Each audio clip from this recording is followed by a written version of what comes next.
इस घर में 3 बहुएं हैं। बड़ी बहू नमिता पेंटिंग में माहिर है, दूसरी बहू भाग्यश्री सिलाई कढ़ाई में एक्सपर्ट है और सबसे छोटी चंचल पढ़ाई लिखाई में तेज दिमाग रखती है। तीनों को लगता है कि वही सबसे बेस्ट है और इसी वजह से अक्सर बहस भी हो जाती है। एक दिन पड़ोस में रहने वाली अनुष्का, जो इन सबकी अच्छी दोस्त है, मिलने के लिए घर पर आती है। ओह माय गॉड नमिता, ये पेंटिंग तो कमाल है। यकीन मानो इसे किसी आर्ट गैलरी में रखा जाए तो लोग लाखों में खरीद लेंगे। हाँ, मुझे पता है, टैलेंट मेरे अंदर ही तो है। इतना कहते ही कमरे का दरवाजा खुला और भाग्यश्री अंदर आई। उसके हाथ में एक ड्रेस थी जो उसने अभी अभी सिलकर तैयार की थी। अनुष्का, ये देखो, मैंने खुद अपने हाथों से ये ड्रेस सिली है। ट्रेंडी है और किसी भी बुटीक की ड्रेस को टक्कर दे सकती है। वाह भाग्यश्री, तुम तो पूरी फैशन डिजाइनर हो यार। ड्रेस सच में बहुत खूबसूरत है। अरे ये सब तो ठीक है, पर आर्ट जैसी चीज का कोई मुकाबला ही नहीं है। ड्रेस तो हर कोई बना लेता है। लेकिन अच्छी ड्रेस हर कोई नहीं बना सकता जेठानी जी। अपने घर वालों के लिए अच्छे कपड़े तैयार करना, पैसे बचाना, स्टाइलिश दिखना, ये एक असली हुनर है। इतनी देर में चंचल भी अंदर आ गई। हाथ में एक सर्टिफिकेट था और चेहरे पर गर्व। तुम दोनों की बहस सुनकर हंसी आ रही है। ये देखो अनुष्का, परसों मुझे कंपनी ने अवार्ड दिया, most hard working and smart employee of the year का। चंचल, सच में तुम तो बहुत ही इंटेलिजेंट हो। मुझे ना स्पेनिश सीखनी है।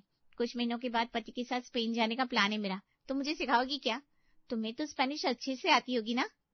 हाँ अनुष्का, बिल्कुल सिखा दूंगी यार। वैसे फिलहाल ना मैं अभी थोड़ी बहुत कोरियन भी सीख रही हूँ। अरे वो क्या हुआ ना, दूसरी ब्रांच वाली जो मैनेजर है ना, मिस मेघा, उन्होंने बोला कि अगर मैं कोरियन सीख लूंगी तो मैं कोरियन क्लाइंट्स को भी हैंडल कर सकती हूँ। वाह चंचल, वेरी इम्प्रेसिव। हाँ, लेकिन आर्ट जैसी कोई चीज नहीं है दुनिया में। इसमें एक सुकून है, नशा है और जुनून है। ड्रेस बनाना भी सबसे बड़ा टैलेंट है। सोचो कितनी मेहनत लगती है, दिमाग लगता है। पता नहीं लोग इसे हल्के में क्यों लेते हैं। अरे ये आर्ट, ड्रेस बनाना वो सब ठीक है, लेकिन बिना पढ़ाई लिखाई और इंटेलिजेंस के कोई भी टैलेंट काम का नहीं है। तीनों बहुएं अपनी अपनी बात साबित करने में लगी थी। उनकी आवाज ऊंची होती जा रही थी। ओहो, तुम लोग फिर से शुरू हो गई। क्यों हर बार बहस करती हो? तुम तीनों ही अपनी अपनी जगह बेस्ट हो, इस बात को एक्सेप्ट कर लो ना यार। नहीं अनुष्का, मुझे नहीं पता। ये दोनों हमेशा मुझे ताने मारती रहती है। अरे कौन ताने मारता है? आपको लगता है कि आप सबसे बड़ी आर्टिस्ट हो और तुम्हें लगता है कि ड्रेस ही दुनिया का सबसे बड़ा हुनर है?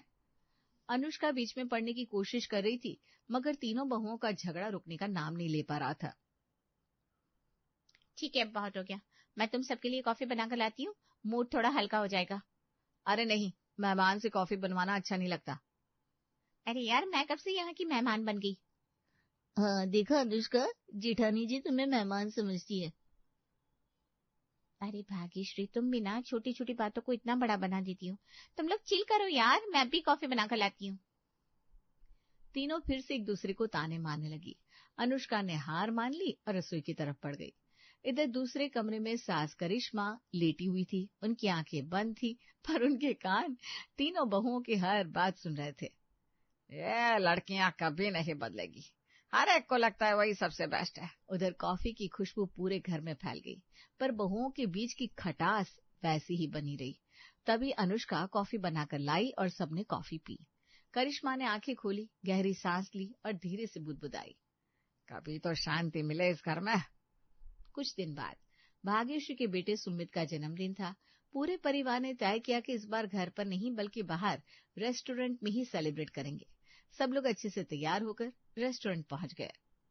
अरे ये पेंटिंग देखो, कैसी अजीब सी लग रही है। रंगों का तो कोई मेल ही नहीं है। इससे अच्छी तो मैं बना दूं। इन लोगों को मुझसे कांटेक्ट करना चाहिए था। मेरी पेंटिंग यहाँ लगी होती ना तो जगह की शोभा बढ़ जाती। जेठानी जी, खुद की तारीफ छोड़िए भी, अब खाना खा लीजिए, वरना बस यही पेंटिंग पेंटिंग करती रह जाएंगी। सभी हंस पड़ते हैं, खाना खाते हैं। अरे ये तो बिल्कुल बेकार सा बना है। इससे तो अच्छा मैं घर पर बना देती, और वो भी पूरे 2000 रुपये में ढेर सारे आइटम। जेठानी जी मुझे पैसे दे देती तो मैं ही बना देती। हाँ, भाग्यश्री की कढ़ाई पनीर इससे ज्यादा अच्छी होती है। माँ जी, आप भी ना झूठी तारीफें तो मत कीजिए इनकी। याद है पिछली बार कढ़ाई पनीर में कितना नमक डाला था, सबका मूड खराब हो गया था। अरे कोई बात नहीं बड़ी बहू, कभी कभार गलती हो जाती है। पर माँ जी आप हमेशा इनकी गलतियों पर पर्दा डाल देती है। लो जी, मेरी जरा सी तारीफ क्या हो गई, तुम दोनों तो चिढ़ गई। मम्मी प्लीज आज मत लड़ो, आज मेरा बर्थडे है। तुम लोग एक बच्चे के सामने भी लड़ रही हो? सोचो, बच्चा ये सब देखकर बड़ा होगा तो क्या सीखेगा। बिल्कुल सही कहा बड़े भैया, जरा सी बात में इतनी बड़ी लड़ाई ठीक नहीं है। अब तीनों ये बात समझते क्यों नहीं है? तीनों बहुएं थोड़ी देर खामोश हो जाती हैं। अच्छा रहने दो, पार्टी खत्म करो और घर चलते हैं। सब लोग घर लौट आते हैं। गिफ्ट खोलने का वक्त होता है तब। अरे ये क्या, नमिता ने पेंटिंग दी है गिफ्ट में? बच्चे को कोई पेंटिंग देता है क्या? अरे बच्चे को तो कोई खिलौना या कुछ पढ़ाई का सामान देना चाहिए था। चंचल ये सुन लेती है और जाकर नमिता को बता देती है, मैंने इतनी मेहनत से बनाई थी ये पेंटिंग, ये कोई मामूली गिफ्ट नहीं है। इतनी ही मेहनत की है तो अपने पास ही रख लो ना। देवर जी, इसे तो तमीज ही नहीं है बात करने की। अरे आप अपनी पत्नी को समझाइए कुछ। भाभी प्लीज आप अपने कमरे में जाइए, रात हो गई है और बच्चे का कल स्कूल भी है। मैं अपनी पत्नी की तरफ से माफी मांगता हूँ। और हमेशा की तरह गलती भले ही बहुओं की हो, लेकिन माफी पतियों को ही मांगनी पड़ती थी। करिश्मा मन ही मन सोचती है, मुझे ही कुछ करना होगा, वरना इन तीनों की लड़ाई तो कभी खत्म नहीं होगी। इसके अगले दिन सुबह होते ही तीनों बहुएं तैयार हो गई और अपने अपने ऑफिस के लिए निकल पड़ी। शाम को तीनों बहुएं घर आई तो घर के अंदर सासू माँ अपने तीनों बेटों के साथ बैठी थी और सब धीरे धीरे बात कर रहे थे। मैं तो हमेशा चाहती हूँ कि बहुओं की तारीफ करूं, पर एक की तारीफ करूं तो दूसरी गुस्सा हो जाती है, दूसरी की करूं तो तीसरी नाराज हो जाती है। इसलिए लड़ाई से बचने के लिए अब मैं किसी की भी ज्यादा तारीफ ही नहीं करती। यही सबसे अच्छा तरीका है लड़ाई से बचने का। तुम लोग भी ना ज्यादा कुछ मत बोला करो, समझ रहे हो ना मेरी बात? लेकिन माँ ये कब तक चलेगा? तीनों हर वक्त झगड़ती रहती है, मेरा तो दिमाग खराब हो जाता है। सच में निहाल भैया, मैं भी बहुत परेशान हो गया हूँ, इसलिए ऑफिस से लौटकर सीधे टीवी ऑन करता हूँ, चुपचाप मूवी देखने बैठ जाता हूँ। मेरा भी यही हाल है, बहस से बचने के लिए मैं भी चुप रहता हूँ। जगत की इतना कहते ही पीछे से तीनों ताली बजाते हुए बोल पड़ी, अच्छा तो ये बात है, तुम लोग मूवी देखने का बहाना बनाते हो ताकि हमारा झगड़ा सुनना ना पड़े। हम तो सोचते थे कि थक जाते हो इसलिए आराम करते हो, लेकिन आराम तो बस बहाना है। और वैसे भी ऑफिस में आप लोग कौन सा पत्थर तोड़ते हो? क्या बकवास कर रहे हो तुम लोग? पागल हो गई हो क्या? ऑफिस में हम चुगली नहीं करते जैसे तुम लोग करती रहती हो। वहां बहुत काम होता है, कितनी टेंशन होती है, तुम लोगों को तो कोई अंदाजा भी नहीं होगा। ऊपर से जब घर आओ तो हर वक्त झगड़ा और झगड़ा, किसका दिमाग खराब नहीं होगा? तीनों बहुएं चुप हो गई और बिना जवाब दिए अपने अपने कमरे में चली गई। इसके अगले दिन सबकी छुट्टी थी। घर की कुक पिछले कुछ दिनों से छुट्टी पर थी। तीनों बहुओं ने सोचा कि इस बार खुद कुछ स्पेशल बनाएंगी। आज मैं पाव भाजी बनाऊंगी, सबको पसंद आएगी। और मैं बनाऊंगी पनीर टिक्का। मैं पिज्जा। तीनों रसोई में जुट गई, मेहनत से सब तैयार किया। उन्हें पूरा विश्वास था कि उनका डिश सबसे अच्छा होगा। अरे वाह, तुम तीनों ने तो पूरा दावत का इंतजाम कर दिया। अब बताओ पहले कौन क्या खिलाएगा? पहले मेरा पाव भाजी का स्वाद लीजिए। नहीं माँ जी, पहले मेरा पनीर टिक्का। नहीं, पहले मेरा पिज्जा। करिश्मा ने तीनों का स्वाद चखा। तीनों की निगाहें उन पर टिकी थी। मुझे तो तीनों ही बहुत अच्छे लगे, सबने मेहनत की है। नहीं माँ जी, आज साफ साफ बताना ही पड़ेगा, सबसे अच्छा किसका बना है? अरे भाई सच कह रही हूँ, मुझे सबका ही अच्छा लगा। तभी कमरे से तीनों के पति आए, उन्होंने भी खाने का स्वाद लिया। अरे बाप रे, इसमें इतना नमक है कि खाने लायक ही नहीं है, और इसमें मसाले इतना ज्यादा है कि जीभ जल रही है। हे भगवान, ये पिज्जा, ये तो अंदर से पूरा कच्चा है। क्या आप लोग मजाक कर रहे हैं क्या? बिल्कुल, इतना खराब कैसे हो सकता है? मैं तो मान ही नहीं सकती। ऐसे मत बोलो बच्चों, तीनों ने मेहनत की है। ये तीनों ऑफिस का काम करती हैं और घर का भी। इन्होंने पहली बार कुछ नया बनाने की कोशिश की है तो थोड़ी कमी रहेगी, पर कोई बात नहीं, हिम्मत नहीं हारनी चाहिए। माँ जी फिर भी बताइए ना, सबसे अच्छा किसका बना है? नहीं बेटा, सच में सबका ही अच्छा लगा। अरे हम बता रहे हैं, सच तो ये है कि सब खाना बहुत खराब बना है। हाँ, इतना मसालेदार खाना तो कभी खाया ही नहीं। और ये पिज्जा, उफ, पूरा आटा कच्चा है। कोई हमारी मेहनत की कदर ही नहीं करता। हाँ, तारीफ करना तो किसी को आता ही नहीं। सच में इसके बाद घर का माहौल कुछ सामान्य ही था कि तभी ननद अपनी 13 साल की बेटी पिंकी को लेकर घर आ गई। पिंकी बड़ी ही प्यारी और होशियार बच्ची थी। उसने आते ही अपनी बनाई हुई एक खूबसूरत पेंटिंग सबको दिखाई। अरे वाह, देखिए जेठानी जी, सिर्फ 13 साल की बच्ची है और कितनी सुंदर पेंटिंग बनाई है। आप तो कहती रहती है आप पेंटिंग में बहुत माहिर है लेकिन इसने आपसे भी अच्छी पेंटिंग बना दी। तो अरे बच्ची है, भगवान सब में कुछ न कुछ गुण डाल कर भेजते हैं। पिंकी को भी भगवान ने ये गुण दिया है, जो कि बहुत अच्छी बात है। लेकिन इसका मतलब ये तो नहीं ना कि उसकी कंपैरिजन मुझसे की जाए। गुण भगवान की देन है, किसी को भी मिल सकता है। भाग्यश्री, तुम भी ना इतनी छोटी सी बात को समझती नहीं हो। अरे भाग्यश्री जी, आप क्या बोल रही हैं? आपसे अच्छी ड्रेस तो बगल वाली कुमकुम बना लेती है, दिन भर घर का सारा काम करती है, वो तो पढ़ी लिखी भी नहीं है, लेकिन आपसे अच्छी ड्रेस डिजाइन कर लेती है। और हम बड़ी जिठानी जी बिल्कुल सही कह रही हैं, किसी की कंपैरिजन कभी नहीं करनी चाहिए। क्या तुम मेरी कंपैरिजन उस गवार कुमकुम से कर रही हो? सबसे बड़ा कंपैरिजन तो तुमने किया और यहाँ पर बातें बना रही हो। तो क्या, बात तो सच है ना। आप खुद को डिजाइनर मानती हो, हमेशा टैलेंटेड होने का दावा करती रहती हो, लेकिन वो देखो कुमकुम, दिन भर घर का काम संभालती है, रात को ड्रेस बनाती है। मैंने तो सुना है कुछ महीने में वो लोग अपना शोरूम भी खोलने वाले हैं, जहाँ सिर्फ उसकी बनाई हुई ड्रेसेस बिकेंगी। तो क्या इसमें क्या बड़ा काम हो गया चंचल? मैं भी तो जॉब करती हूँ और तुमको देखा है, तुम्हें क्या आता है? बस थोड़ा सा किताबों का ज्ञान है और कुछ नहीं। हाँ तो क्या हुआ, वही ज्ञान आज मेरे काम आता है। आप दोनों से ज्यादा पढ़ी लिखी हूँ और आप दोनों से 5,000 रुपए ज्यादा भी कमाती हूँ, ये मत भूलना। तो छोटी देवरानी जी, अगर आप हमसे 5,000 ज्यादा कमा लेती हो तो कौन सा बड़ा पहाड़ तोड़ लेती हो? सारी तनख्वाह तो 23 दिन में खत्म कर देती हो। ये आपसे किसने कह दिया बड़ी जिठानी जी? अरे कैसे पता नहीं चलेगा, पिछले महीने देवर जी आए थे इनके पास 7,000 रुपए मांगने। कह रहे थे उनकी तनख्वाह तो 23 दिन में ही खत्म हो गई और उनकी पत्नी यहाँ हमारे सामने डिंगे मार रही है, वो भी 5,000 रुपए की। तो क्या हुआ, थोड़ी बहुत परेशानी किसी के भी साथ हो सकती है। थोड़ा किताबों का ज्ञान हो जाने से और डिग्री लेने से कोई बड़ा नहीं हो जाता। भले ही सासू माँ खुलकर किसी को अपना फेवरेट ना बोले, लेकिन सच्चाई ये है कि तुम दोनों से अच्छी मैं ही हूँ। सासू माँ मुझे पसंद करती है, हाँ डर के मारे कहती नहीं बस। इतना सुनते ही बाकी दोनों बहुएं आग बबूला हो गई और एक बार फिर से तीनों के बीच जबरदस्त झगड़ा शुरू हो गया। पिंकी तो मम्मी के पास चली गई, तभी इनकी सास अंदर आई, जिन्होंने पूरी बहस सुनी और इस बार गुस्से से फूट पड़ी। बस करो तुम तीनों, क्या हो गया तुम सबको? हर बार छोटी छोटी बात पर लड़ने लगती हो। एक बच्चे के सामने बच्चों की तरह लड़ रही हो तुम तीनों। तुम लोग भूल गई हो कि तुम सब इस घर की बड़ी बहुएं हो। आने वाली पीढ़ी तुम्हें देखकर सीखेगी। याद रखो, गुण भगवान की देन है, कोई छोटा बड़ा नहीं होता। अगर तुलना ही करनी है तो खुद से करो और कल से बेहतर बनने की कोशिश करो, नहीं तो एक दिन ये लड़ाई झगड़े तुम सबको कहीं का नहीं छोड़ेंगे। इतना कहकर करिश्मा वहां से चली गई। तीनों बहुएं एक दूसरे को घूरती रही, लेकिन कोई कुछ ना बोल पाई। तब आज तीनों ने ठान लिया कि अब झगड़ा नहीं करेंगे और शांति से रहेंगे।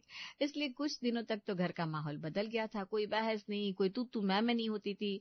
सब अपने अपने काम में लगे रहते और माहौल बिल्कुल सुकून भरा दिखाई देता।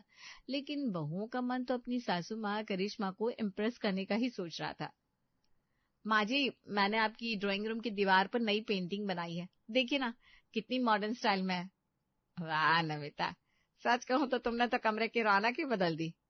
इधर भाग्यश्री भी पीछे नहीं रहने वाली थी। थोड़ी देर बाद, माँ जी आप रोज साड़ी पहनती है, आप इतनी लंबी है, सुंदर है, मैं आपके लिए ना गाउन और मॉडर्न ड्रेस सिल देती हूँ, एक बार पहनकर देखिए तो सही, सब कहेंगे आप कितनी स्टाइलिश लग रही हैं। अच्छा ठीक है बेटा। तभी घर की सबसे छोटी बहू चंचल आई, किताब हाथ में पकड़ाकर बोली, माँ जी, आपकी हेल्थ पर मुझे थोड़ा ध्यान देना पड़ेगा। आपके घुटनों में दर्द बढ़ रहा है ना, इसलिए आप ये किताब पढ़िए। इसमें बहुत आसान एक्सरसाइज है और ढेर सारे हेल्थ टिप्स दिए गए हैं, आपको बहुत फायदा होगा। करिश्मा ने सिर हिलाया। तीनों बहुएं अपने अपने तरीके से उन्हें खुश करने की कोशिश कर रही थी, लेकिन करिश्मा का मन बार बार भाग्यश्री की तरफ खींच रहा था। जब भी वो नया ब्लाउज या ड्रेस लाकर देती, करिश्मा खुश हो जाती, जैसे कि उसे पुराने दिन याद आ रहे हो। देख रही हो देवरानी जी, माँ जी तो भाग्यश्री की तरफ झुकती जा रही हैं। हाँ, और ये बात अब बर्दाश्त नहीं होगी। जलन दोनों के चेहरे पर साफ दिखाई दे रही थी, इसलिए दोनों जल्दी से सासू माँ के कमरे में जाती है। माँ जी साफ साफ बता दीजिए, आपकी बेस्ट बहू कौन है, ताकि हम अंदर ही अंदर जलना बंद कर दें। अरे तुम लोग बच्चों जैसी हरकत क्यों करती हो? है ये क्या हर वक्त कौन बेस्ट है कौन नहीं, ये कोई खेल चल रहा है क्या? नहीं माँ जी, अब की बार आपको बताना ही पड़ेगा, वरना हम सब ऐसे ही मन सोचते रहेंगे और टेंशन लेते रहेंगे। करिश्मा ने गहरी सांस ली। उन्हें समझ में आ गया कि मामला अब और बिगड़ने वाला है।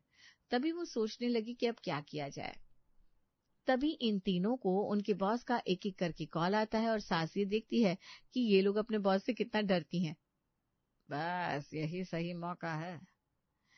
देखो मैंने एक फैसला लिया है, तुम तीनों के बॉस को मैं घर बुलाऊंगी। वो बहुत इंटेलिजेंट और अवार्ड विनर महिला है ना, इसलिए अगर इस वक्त कोई ये तय कर सकती है कि तुम में से सबसे अच्छी और बेस्ट कौन है तो वही कर सकती है। ऊपर से वो कोई पक्षपात भी नहीं करेंगी। क्या हमारी बॉस? क्या हमारी बॉस? क्या हमारी बॉस? हाँ, रविवार को सुबह ही वो घर आ जाएंगी और तुम्हें उन्हें इम्प्रेस करना है। जिस तरीके से चाहो करो, लेकिन हाँ लास्ट में तुम सबका असली टास्क खाना बनाना होगा। तीनों हैरान रह गई क्योंकि खाना बनाने में तो कोई भी एक्सपर्ट नहीं थी, लेकिन अब तो चुनौती स्वीकार करनी ही थी। तो नमिता तुम बनाओ मुगलाई रोटी, भाग्यश्री तुम नान बनाओगी और छोटी बहू चंचल तुम पराठा बनाओगी। माँ जी ये तो बहुत मुश्किल है। अरे बेटा ये तो मेरी प्रॉब्लम नहीं है, है? अच्छा तुम तीनों को ऑल द बेस्ट। जो भी करना है पूरी मेहनत से करना, दिल से करना। तो रविवार आ गया, घर में तैयारियां होने लगी। बॉस आ गई जो स्मार्ट, स्ट्रिक्ट और बहुत ही गंभीर स्वभाव की थी। मैम ये पेंटिंग मैंने बनाई है, ये आपकी तस्वीर है, आपको गिफ्ट करना चाहती हूँ। इसे मैंने सिर्फ 23 घंटे में कंप्लीट किया है। रात भर जागना पड़ा था मैम मुझे। और ये ड्रेस मैंने खास आपके लिए बनाई है, साथ में ये दुपट्टा भी, जिस पर मैंने पूरी रात बैठकर हाथ से कढ़ाई की है। और ये किताब मैम, ये स्पेस और एस्ट्रोनॉट्स पर है। मुझे पता चला कि आपको ऐसी चीजों में बहुत इंटरेस्ट है। नमिता, माना कि तुमने पेंटिंग बहुत अच्छी बनाई है, पेंटिंग को बनाने में बहुत मेहनत भी की है, लेकिन तुमने यहाँ पर थोड़ा सा ओवर स्मार्ट बनने की कोशिश की और मुझे बताया कि तुम इसके लिए पूरी रात जगी हो, विच इज नॉट गुड। और तुम भाग्यश्री, तुम इतनी बड़ी कॉपी कैट हो कि तुम अपनी जेठानी की पूरी लाइन कॉपी कर ली और बोला कि तुमने पूरी रात बैठकर ये दुपट्टे में कढ़ाई की है। माना कि तुमने किया है, मेहनत की है, अच्छी बात है, लेकिन अपनी मेहनत के बारे में अपने मुंह से कभी नहीं बोलना चाहिए। एंड चंचल, वेरी इम्प्रेसिव, तुमने मेरे इंटरेस्ट पर ध्यान दिया। दोनों बहुओं को लगा कि चंचल कंपटीशन जीत जाएगी, लेकिन अभी तो एक और कंपटीशन बाकी था, इसलिए कुछ देर बाद सब टेबल पर बैठ गए। अब असली टेस्ट शुरू हुआ। तीनों बहुएं नर्वस होकर रोटियां लेकर आई। मुगलई रोटी तैयार है। ये लीजिए नान रोटी मैम। और ये रहा पराठा। बॉस ने पहले नमिता की मुगलई रोटी खाई, फिर भाग्यश्री की नान रोटी, फिर चंचल का पराठा।